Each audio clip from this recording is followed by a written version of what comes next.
और आज राजनीति की शुरुआत बंगाल में राजनीतिक परिवर्तन की खबर के साथ करेंगे, जिसने पश्चिम बंगाल की करोड़ों जनता के भीतर एक नई उम्मीद जगा दी है। उम्मीद सुशासन की, उम्मीद करप्शन से आजादी की और उम्मीद घुसपैठियों से निजात पाने की। उम्मीद इसी तरह से रोजगार और अच्छे स्वास्थ्य की भी जागी है।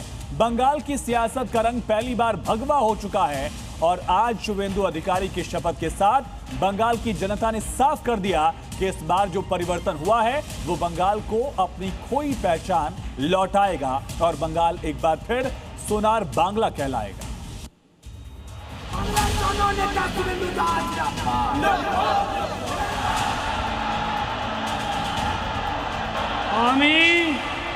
आमी शुभेंदु अधिकारी। बंगाल की राजनीति में परिवर्तन, सत्ता में शुभेंदु का आगमन।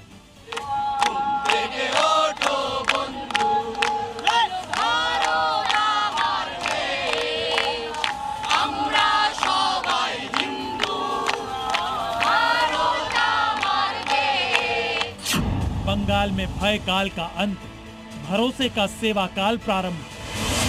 अच्छा है, बहुत अच्छा है शुभेंदु अधिकारी। पसंद है आपको? ममता बनर्जी से बहुत अच्छा है। ममता राज में हुआ खूनी खेला, अब शुभेंदु ने मोर्चा संभाला। आमी शुभेंदु अधिकारी ईश्वरेर नामे शपथ करितेछि जे विधि द्वारा स्थापित भारतेर संविधानेर प्रति आमी अकृत्रिम निष्ठा और अनुगत्य पोषण करिब। पहली बार बंगाल की सियासत में कमल खिला है। 18वीं विधानसभा में तृणमूल के फूल को कुचलकर भगवा रंग खिला है और इस सनातनी सरकार के सारथी बने हैं शुभेंदु अधिकारी। लेकिन ये शपथ बीजेपी और शुभेंदु दोनों के लिए वो अग्निपथ है जिसमें सपना है बंगाल को सोनार बांग्ला बनाने का, साथ ही भय मुक्त शासन और जीवन देने का, जिसकी उम्मीद बंगाल के लोगों के चेहरों पर साफ नजर भी आती है। बंगाल वासी देख पाए कि एक ऐसा सरकार आए जो सुशासन स्थापित कर सके और दुर्नीति मुक्त बांग्ला कर सके। सबसे पहले बांग्लादेश के अनुप्रवेशकारी का हटाने होगा। घुसपैठी को बंगाल से निकालना है, जो घुसपैठी है, और बॉर्डर को सील करना है। ये जो सनातनी है ना, पूरा बंगाल में आ गया, एक टोटल मुस्लिम छोड़ दिया। बंगाल में शुभेंदु अधिकारी के सामने कई चैलेंज है। हिंसा, करप्शन, घुसपैठ, शिक्षा, स्वास्थ्य, रोजगार, ये वो समस्याएं हैं जिनसे त्रस्त होकर बंगाल की जनता ने बीजेपी को पूरी तरह बंगाल की बागडोर सौंपी है, परिवर्तन को स्वीकार किया है। और अब बंगाल की जनता भी ममता की सियासत को जंगल राज बताकर भय मुक्त शासन का सपना देख रही है। पूरा घुसपैठी को भगाना चाहिए, सिंडिकेट राज पूरा बंद करना चाहिए और माँ बहन को पूरा सुरक्षित रहना चाहिए। ये पूरा सरकार को जिम्मेदार लेना होगा। आगे आइए भैया। एकदम से तोलाबाजी उठाना चाहिए, तोलाबाजी पूरा खत्म करना चाहिए, पूरा से खत्म करना चाहिए तोलाबाजी। हमारा डीए नहीं मिल रहा है 11 साल से। क्या डीए मिलेगा आपको? डीए मिलेगा आपको। हाँ, तोलाबाजी पूरा खत्म, कट मनी पूरा बंद। कार्ड मनी नहीं चाहिए, घुसपैठी नहीं चाहिए, पूरा शांत हम लोग को राज चाहिए।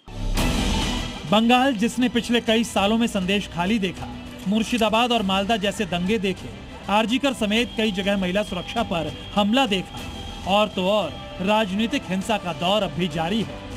यही नहीं, हिंदू और मुसलमान के नाम पर बंगाल को बांटने की जो साजिश ममता राज में हुई, आज उसी साजिश की पोल खुद बंगाल के मुसलमान खोल रहे हैं।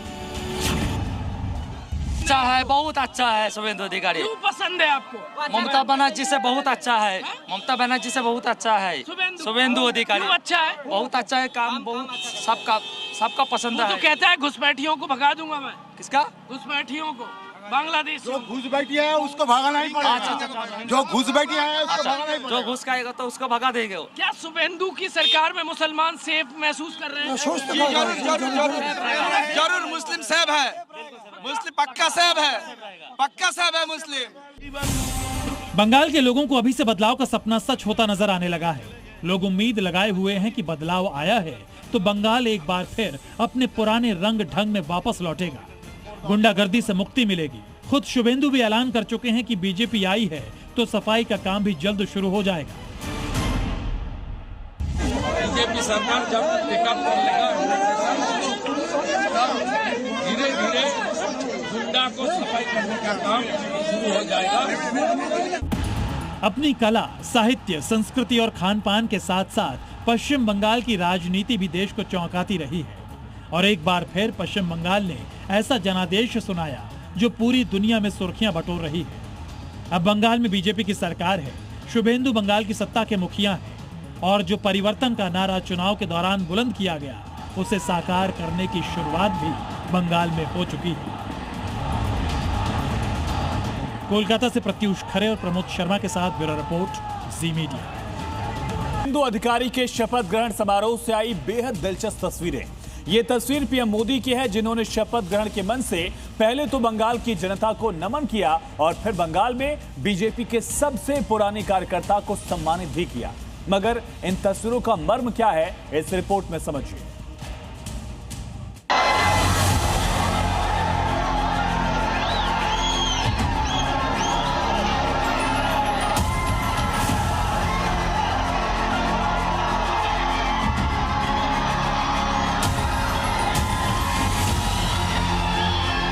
बंगाल में बीजेपी की ऐतिहासिक विजय गाथा के बाद शुभेंदु अधिकारी के शपथ ग्रहण में पहुंचे पीएम मोदी की ये तस्वीरें पूरे देश का ध्यान खींच रही हैं। पहली तस्वीर उस वक्त की है जब पीएम मोदी शपथ ग्रहण के मंच से बंगाल की जनता को नमन कर रहे हैं और दूसरी तस्वीर में प्रधानमंत्री मंच पर मौजूद एक बुजुर्ग शख्स का सम्मान करने के बाद उन्हें पैर छूकर प्रणाम कर रहे हैं। सबसे पहले ये तस्वीर देखिए जब पश्चिम बंगाल में बीजेपी को ऐतिहासिक जीत दिलाने वाली जनता को प्रधानमंत्री नमन कर रहे हैं, उनका धन्यवाद कर रहे हैं। लोकतंत्र में ऐसी तस्वीर आम नहीं है जब सत्ता के शीर्ष पर बैठा शख्स जनता के आगे शीश नवा भरे मंच से उनका नमन करे, मगर पीएम मोदी ने ऐसा किया। अब देखिए दिल को छू लेने वाली दूसरी तस्वीर जब पीएम मोदी ने मंच पर मौजूद एक बुजुर्ग शख्स को पहले शॉल उड़ाकर सम्मान किया, फिर उनके पैर छूकर गले मिले। इस दौरान दोनों के बीच एक भावनात्मक जुड़ाव नजर आया। प्रधानमंत्री से गले लगकर ये बुजुर्ग भी बेहद भावुक दिखे।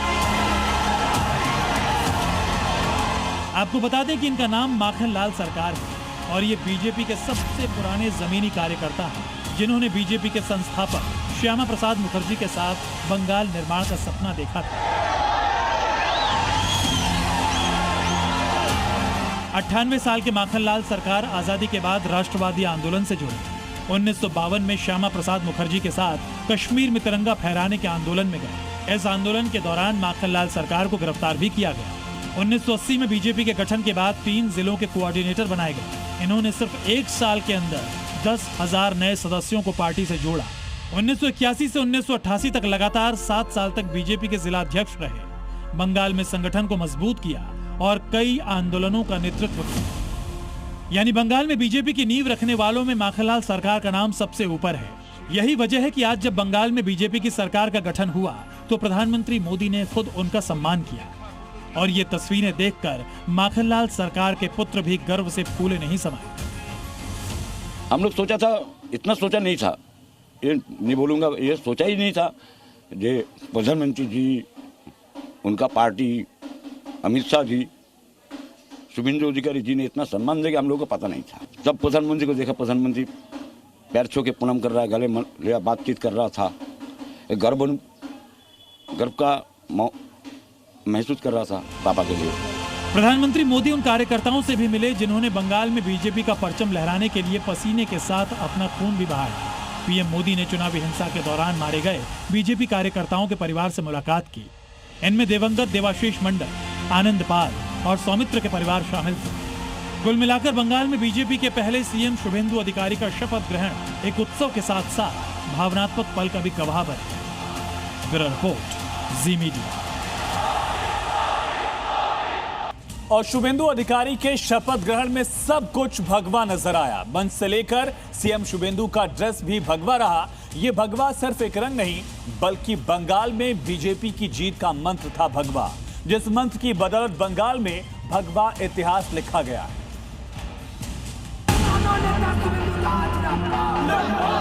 আমি শুভেন্দু অধিকারী ঈশ্বরের নামে শপথ করিতেছি যে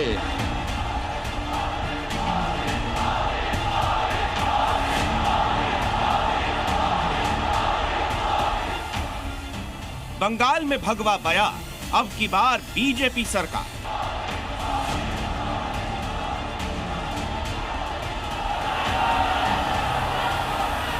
शुभेंदु का शपथ ग्रहण, भगवा जनगण भगवा मन।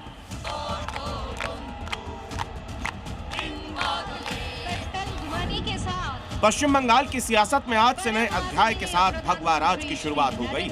मुस्लिम तुष्टीकरण के लिए बदनाम सूबे में सनातनी सरकार की शुरुआत हुई और इसकी झलक आज शुभेंदु अधिकारी के शपथ ग्रहण समारोह में मिली। ईश्वरेर नामे शपथ करितेछि जे। स्टेज पर मां दुर्गा की फोटो लगी थी, दक्षिणेश्वर काली मंदिर की तस्वीर थी, बंगाल की संस्कृति की झलक दिख रही थी। खुद सीएम शुभेंदु ने भगवा वस्त्र धारण किया हुआ था। और तो और शपथ ग्रहण में मेहमान बनकर आए यूपी के सीएम योगी आदित्यनाथ ने शुभेंदु अधिकारी को भगवा अंग वस्त्र ओढ़ाकर साफ कर दिया कि बंगाल में अब भगवा शासन आ चुका है।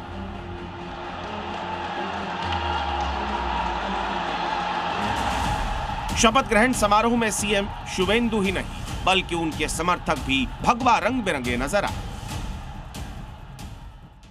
श्री राम के नारे पर कुछ नेता चिढ़ जाते हैं।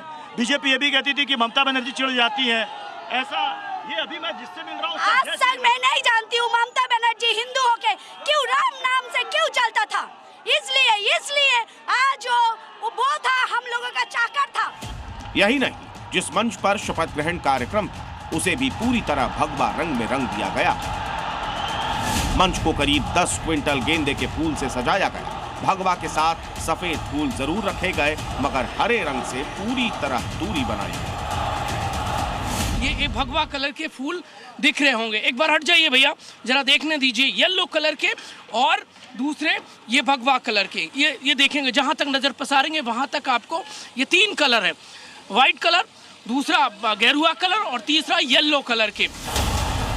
दरअसल बंगाल में शुभेंदु अधिकारी के साथ साथ बीजेपी की जीत का कारण भी इसी भगवा को बताया जा रहा है, जिसे ममता बनर्जी के टीएमसी शासनकाल में मिटा देने की कोशिश की, मगर जब सत्ता बदली या कहे बंगाल का इतिहास बदला तो यही भगवा पूरे बंगाल के लोगों के सिर माथे पर नजर आया। शुभेंदु अधिकारी ने भी जीत के बाद साफ कहा कि बंगाल में इस बार हिंदू वोटर एक हुआ है और बंगाल में हिंदुओं ने ममता और टीएमसी को सबक सिखाया।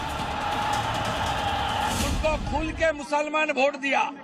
वार्ड नंबर 77 में जितना मुसलमान वोट देने के लिए निकला सब ममता को वोट दिया और मुझे हिंदू, सिख, जैन, बुद्धिस्ट लोग ने आशीर्वाद देकर जिताया। ये जीत हिंदुत्व का जीत है। जाहिर है पश्चिम बंगाल की मिट्टी में ही सनातनी संस्कृति रची बसी। चैतन्य महाप्रभु, रामकृष्ण परमहंस और स्वामी विवेकानंद की इस धरती पर हिंदू परंपरा और प्रथा का इतिहास रहा है। मगर आजादी के बाद पहले वामपंथी और फिर टीएमसी सरकार ने सनातन और सनातनियों से ऐसी दूरी बनाई कि हिंदू जनता ने उन्हें ही सत्ता से दूर कर दिया और अब बंगाल के बच्चे, बूढ़े और जवान मिलकर अपनी सनातनी पहचान को उजागर कर रहे हैं।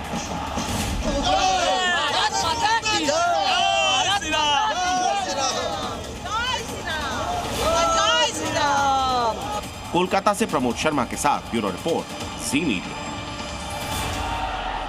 मौलानाओं की रातों की नींद हराम कर दी है। जो बंगाल कल तक इनकी घुसपैठ और तुष्टीकरण की प्रयोगशाला था, वहां अब राष्ट्रवाद का परचम लहरा रहा है। लेकिन हैरान करने वाली बात यह है कि भारत के आंतरिक मामले में अब बांग्लादेशी मौलाना सीधे सीधे युद्ध और विभाजन की धमकी दे रहे हैं। कैसे, ये रिपोर्ट देखिए।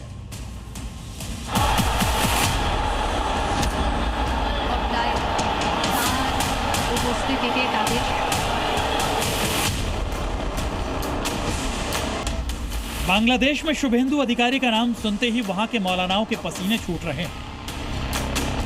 शुभेंदु इन कट्टरपंथियों के लिए किसी डरावने सपने से कम नहीं। सुनिए इस मौलाना को जो पश्चिम बंगाल में बीजेपी सरकार बनने से कैसे सहमा हुआ है। हालत इतनी खराब है कि वहां के मुस्लिम युवाओं को भड़काने का काम कर रहा है। साजिश सिर्फ भड़काने तक सीमित नहीं, अब तो खुलेआम भारत के टुकड़े करने की धमकी दी जा रही है। ये सीधे तौर पर भारत की संप्रभुता को चुनौती है। क्या इन मौलानाओं को सरहद पार से कोई शह मिल रही है? क्या ये बंगाल को एक नए वॉर जोन में तब्दील करना चाहते हैं?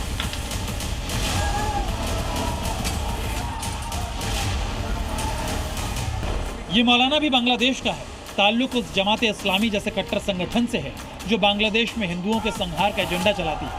आज उसी मौलाना को अचानक बंगाल और खास तौर पर ममता बनर्जी की चिंता सताने लगी है। ये बयान सिर्फ शब्द नहीं है, ये भारत के खिलाफ एक अघोषित युद्ध की सुगबुगाहट है। इसलिए सवाल खड़े हो रहे हैं कि क्या बंगाल की जीत से बांग्लादेशी कट्टरपंथियों का घुसपैठिया नेक्सस टूट चुका है? ब्यूरो रिपोर्ट, जी मीडिया। और अब बात उत्तर प्रदेश के उन कट्टरपंथियों की जिनके टारगेट पर हिंदू बेटियां हैं। मुजफ्फरनगर, मथुरा और सोनभद्र से 3 ऐसे चौंकाने वाले मामले सामने आए जहां पहचान छिपाकर धर्मांतरण की साजिश लगातार रची जा रही थी। कहीं नाम बदलकर प्रेम जाल में फंसाया तो कहीं झाड़ फूंक और इलाज के बहाने ये मौलाना हिंदू महिला को घर से भगा ले गया। अब ऐसे कट्टरपंथियों के इलाज के लिए योगी फोर्स पूरी तरह से तैयार है।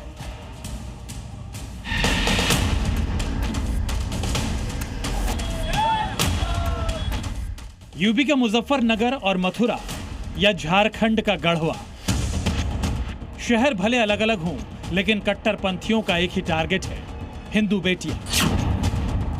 कट्टरपंथियों के टारगेट पर हिंदू बेटियां। कहीं नाम बदलकर प्रेम जाल में फंसाया, कहीं झाड़ फूंक के बहाने अगवा किया, तो कहीं बर्थडे पार्टी के नाम पर साजिश रची। यूपी के मुजफ्फरनगर में मुस्लिम युवक ने पहचान छुपाकर युवती को प्रेम जाल में फंसाया तो सोनभद्र का एक मौलाना झाड़ फूंक के बहाने हिंदू महिला को भगा ले गया। वहीं मथुरा में लव जिहाद के आरोप में जमकर हंगामा हुआ। सबसे पहले मुजफ्फरनगर की तस्वीर देखिए। पुलिस की गिरफ्त में आए इस शख्स का नाम है समीर खान। आरोप है कि समीर ने अपनी असली पहचान छिपाकर पहले हिंदू युवती को प्रेम जाल में फंसाया और फिर बहला फुसलाकर अपने साथ भगा ले गया। आरोप है कि समीर जबरन धर्म परिवर्तन कराकर निकाह कराना चाहता था, लेकिन समीर अपने मंसूबों में कामयाब होता उससे पहले ही मुजफ्फरनगर पुलिस ने उसे दबोच लिया। इस क्षेत्र के रहने वाले एक वादी द्वारा ये अवगत करवाया गया कि उसकी बहन को धर्मांतरण के इरादे से बहला फुसलाकर एक व्यक्ति भगा ले गया। पीड़िता की बरामदगी हेतु 3 टीमों का गठन किया गया। इन टीमों ने बेहद ही सराहनीय कार्य करते हुए मात्र 24 घंटे में इस पीड़िता को सकुशल बरामद किया। अभियुक्त समीर खान को भी इन टीमों द्वारा गिरफ्तार कर माननीय न्यायालय के समक्ष पेश कर दिया गया है। ऐसा ही एक मामला झारखंड के गढ़वा से सामने आया है। यहाँ एक मौलाना अंधविश्वास की आड़ में हिंदू महिला को घर से भगा कर ले गया, लेकिन वहीं ग्रामीणों ने उसे रंगे हाथ पकड़ लिया। मौलाना का नाम अकबर अंसारी है जो यूपी के सोनभद्र का रहने वाला है। महिला भी सोनभद्र की रहने वाली है। पुलिस पूछताछ में महिला ने मौलाना का सारा राज खोल दिया। महिला के मुताबिक मौलाना ने झाड़ फूंक और इलाज के नाम पर बहलाया, फिर यूपी से भगाकर झारखंड ले आया। उधर मथुरा में भी लव जिहाद के आरोप पर जमकर हंगामा हुआ। बजरंग दल के कार्यकर्ताओं ने मुस्लिम युवकों को हिंदू लड़कियों के साथ पकड़कर उनकी जमकर पिटाई कर दी। आरोप है कि 4-5 मुस्लिम युवक दिल्ली से हिंदू युवतियों के साथ मथुरा में बर्थडे सेलिब्रेट करने आए थे। बजरंग दल ने इस घटना को लव जिहाद की साजिश बताया। ये मुस्लिम लड़के हैं 3-4 पार्टी बना के आए थे। 3 हिंदू लड़की हैं जिनको ये लगातार टारगेट कर रहे थे। मुझे सूचना मिल रही थी, काफी समय से मैं प्रयास कर रहा था इसको पकड़ने के लिए। इसने 12-12 साल की बच्चियों को भी फंसा रखा है। कुल मिलाकर तीनों ही घटनाओं में टारगेट पर यूपी की हिंदू बेटियां थी। हालांकि यूपी में लव जिहाद और धर्मांतरण गैंग के खिलाफ योगी फोर्स ताबड़तोड़ एक्शन ले रही है, मगर कुछ कट्टरपंथी फिर भी हिंदू बेटियों के खिलाफ साजिश रचने से बाज नहीं आ रहे। ब्यूरो रिपोर्ट, जी मीडिया। तो एक तरफ लव जिहाद और धर्मांतरण गैंग के खिलाफ योगी फोर्स लगातार एक्शन में है, तो दूसरी तरफ यूपी में कब्जा गैंग पर भी योगी सरकार का प्रहार लगातार जारी है। मुरादाबाद की बात करते हैं, जहां 25 साल से कानूनी लड़ाई के नाम पर भाईजान जिस मदरसे को बचाने में जुटे थे उसे आखिरकार जमींदोज कर दिया गया है। वहीं वाराणसी के दाल मंडी में भी ब्रेक के बाद बुलडोजर का ऑपरेशन 43 शुरू हो चुका है। ये रिपोर्ट देखिए।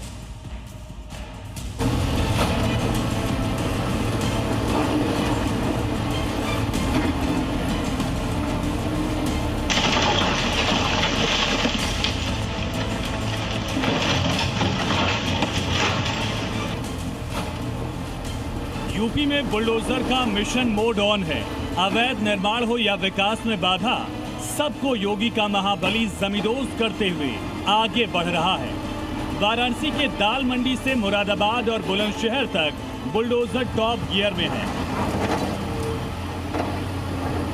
सबसे पहले वाराणसी के दाल मंडी की तस्वीर देखिए। यहाँ कुछ दिनों की शांति के बाद बुलडोजर फिर लौट आया। एक साथ 3 बुलडोजर एक्शन में है।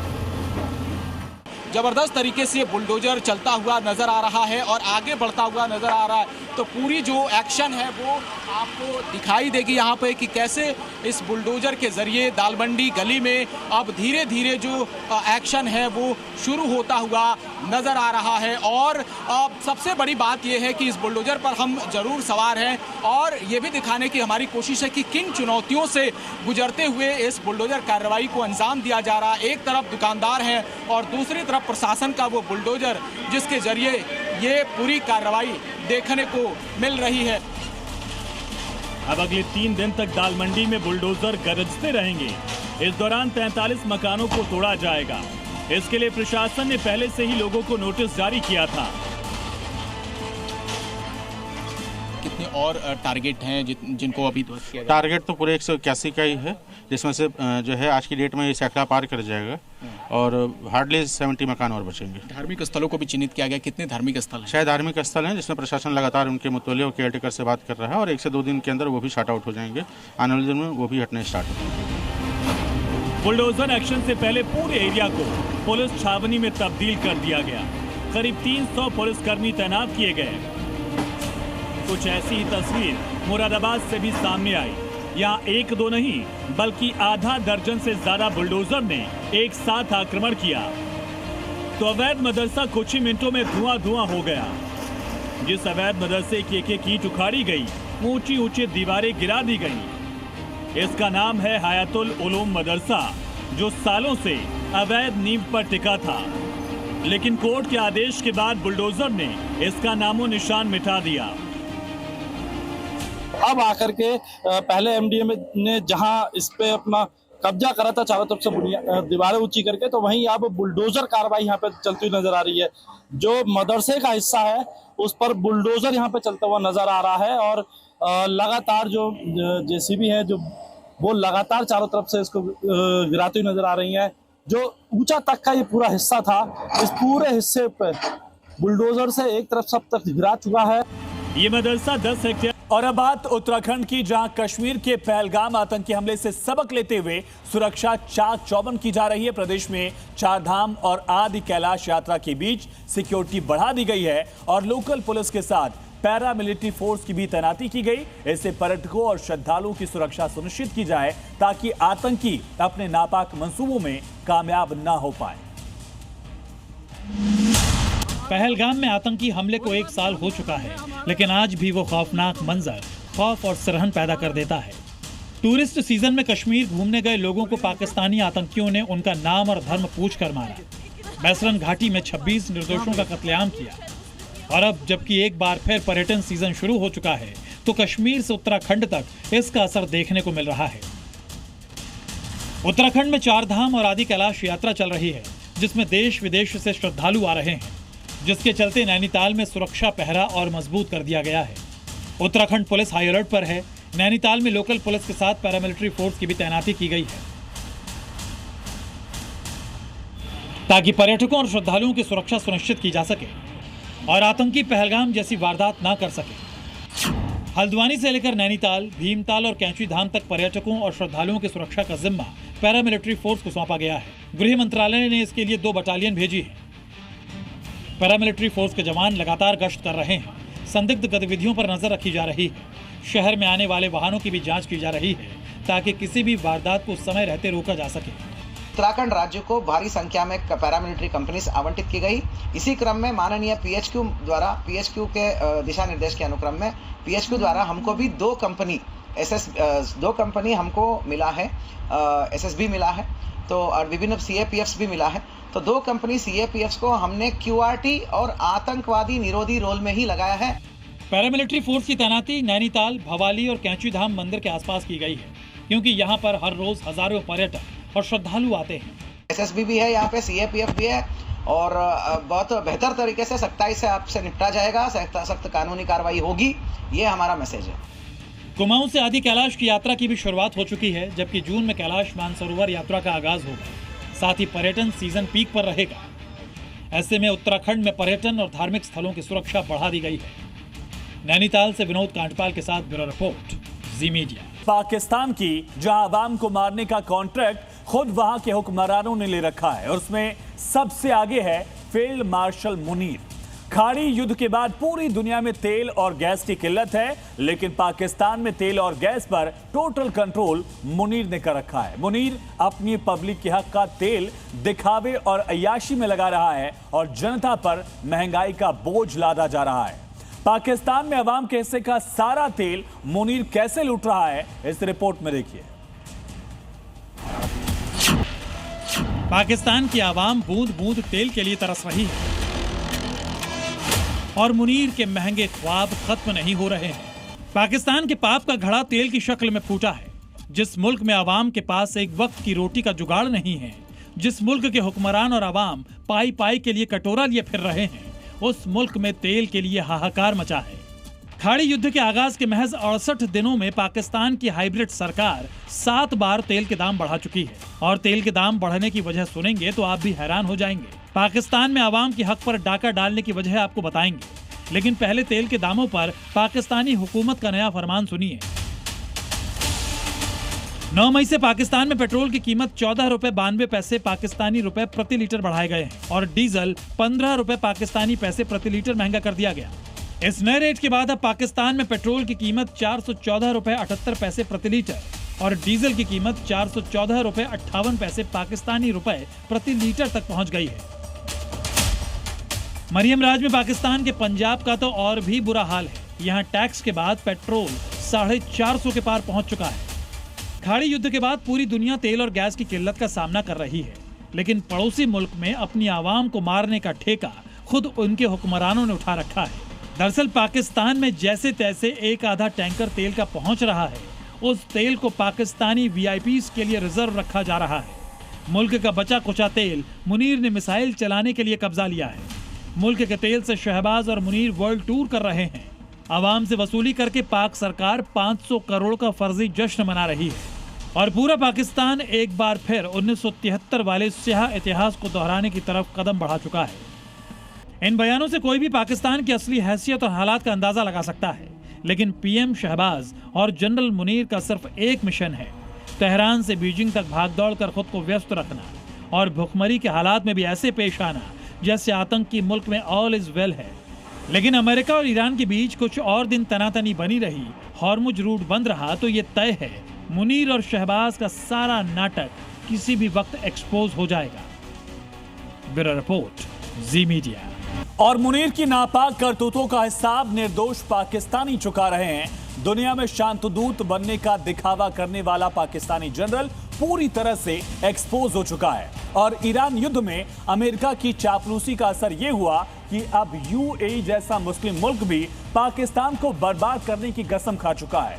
यूएई लगातार पाकिस्तान के खिलाफ सख्त फैसले ले रहा है और पूरा मुल्क सिर्फ हाय तौबा करने से ज्यादा कुछ नहीं कर पा रहा।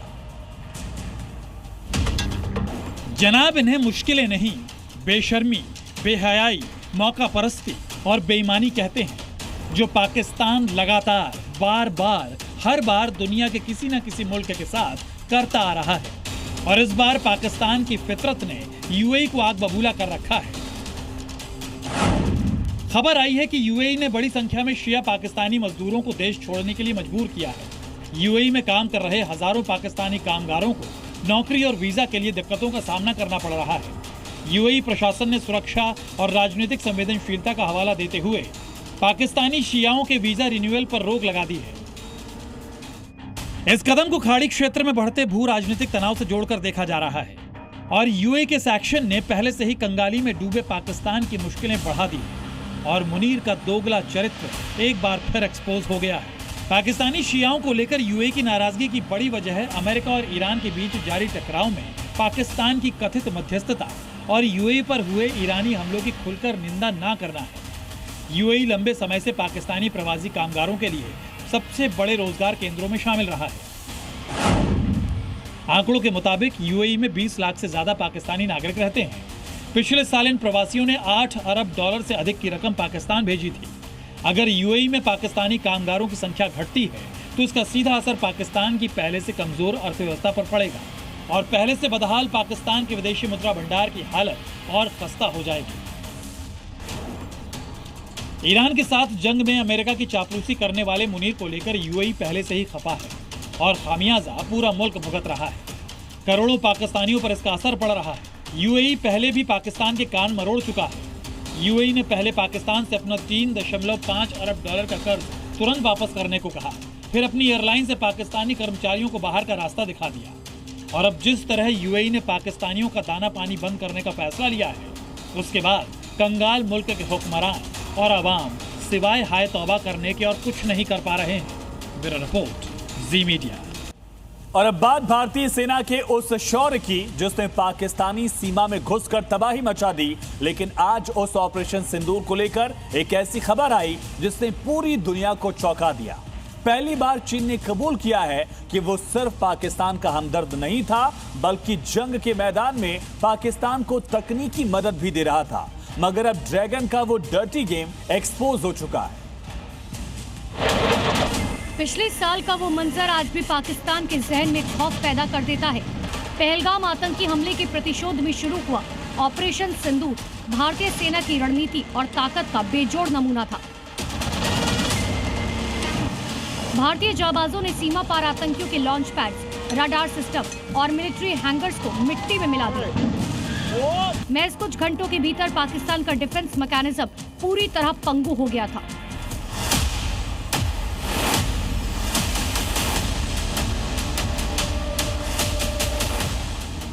इसी ऑपरेशन को लेकर एक ऐसी खबर आई जिसने पूरी दुनिया को चौंका दिया। पहली बार चीन ने कबूला कि वो सिर्फ पाकिस्तान का हमदर्द नहीं था, बल्कि युद्ध के मैदान में ऑन ग्राउंड तकनीकी मदद दे रहा था। अब तक भारत आरोप लगाता था। Firstly, one border, two adversaries. So we saw Pakistan one side, but adversaries were two, and if I would say actually 4 or 3 actually. So Pakistan was the front face. We had China providing all possible support, and it's no surprise because if you were to look at statistics. अब खुद चीन ने अपनी पोल खोल दी। चीनी सरकारी media के मुताबिक चेंगडू एयरक्राफ्ट रिसर्च इंस्टीट्यूट के इंजीनियर झांग हेग ने माना, भारत जब हमले कर रहा था उस दौरान वो पाकिस्तान में मौजूद थे। 50 डिग्री की तपती गर्मी में चीनी इंजीनियर पाकिस्तान के बेस पर रहकर तकनीकी सपोर्ट दे रहे थे। ड्रैगन अपने बच्चे यानी J-10C फाइटर जेट को बचाने की कोशिश कर रहा था, लेकिन भारतीय प्रहार के सामने सब फेल रहा। इस युद्ध का सबसे बड़ा विलन पाकिस्तान के लिए और हीरो भारत के लिए बनी ब्रह्मोस मिसाइल। चीन ने पाकिस्तान को अपना सबसे advance air defence system HQ-9 दिया था। दावा था कि पश्चिमी देशों के सिस्टम को फेल कर देगा, लेकिन जब ब्रह्मोस ने उड़ान भरी तो HQ-9 रडार पर उसे पकड़ तक नहीं पाया। रियल टाइम टारगेटिंग और इलेक्ट्रॉनिक वॉरफेयर में चीनी तकनीक की धज्जियां उड़ गई।